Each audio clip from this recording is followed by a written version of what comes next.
Hello, Queens. Welcome to this week's edition of Jungle Juice. Yes, I'm on my bike. I love thinking about you when I'm on my bike, when I'm riding, trying to keep still.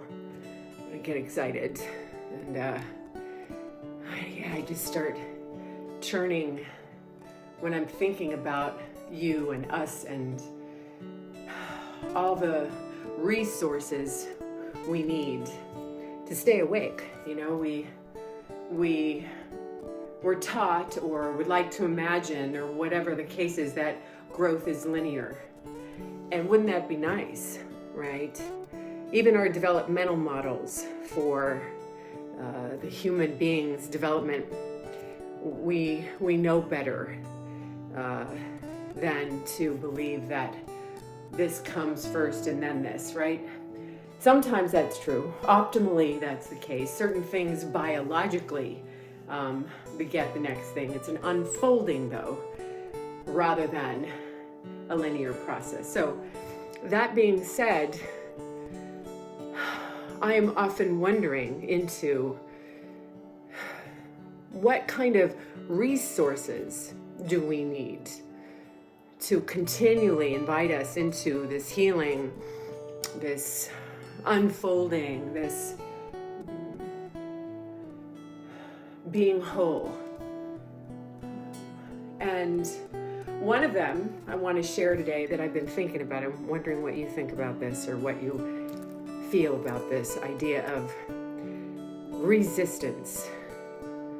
Resist. I was looking up the etymology of resistance as a verb.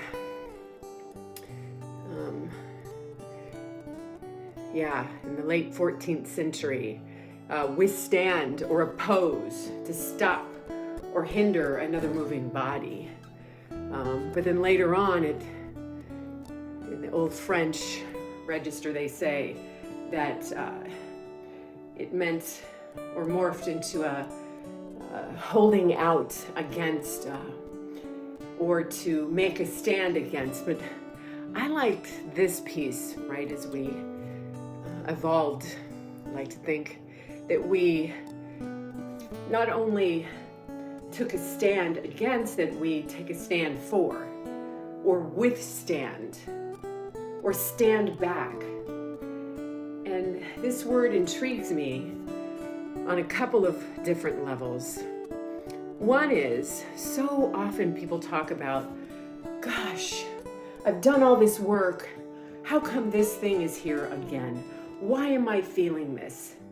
Or I don't want this thing that keeps showing up. I don't want the urge to, let's just name a bunch of things. I don't want the urge to drink or overeat or overspend or feel bad about myself or feel insecure or, fill in the blank. I hate this part of myself. And this resistance, this against, I wanted to invite us into remembering that neural loops that fire and wire together don't necessarily go away if they're a closed loop, right? We want to meet them. We want to differentiate. We want to be able to know who we are and then hold space for the things that show up, the parts of us that show up, the behaviors that show up, and stand back, get some space from, to withstand the urge to do or not do something. Recently, I've had so many opportunities to feel into this myself, things that I am in resistance to, right? They say the definition of suffering is the resistance to the way things are, right? So there are a couple of things in my life, and I know I've heard from so many of you, things that the way we meet experience and we don't want it, and then we have to pause and say, what if I just stood back and said, oh, here's that again? What if I took a stand and said, what is this? Is this true? What part of this is real? What part of me doesn't want to feel what's here, right? So the invitation here for us, again, I know we do this in our own ways, but I'm bringing this to the front lines right now. What are we needing to take a stand against inside of ourselves to withstand, right? Just resist in a way that gives us space to respond rather than react. Yeah. I'm curious how that goes for you. There's a lot of reality here with embracing what we want to react to or reject. Some great RE words. So here's the inquiry. Resist.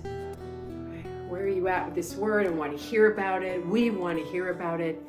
And next week we're going to have some more RE words with a headliner. So stay tuned for that. Sending you so much love. Yeah, that's reality. That love. For you, towards you, with you.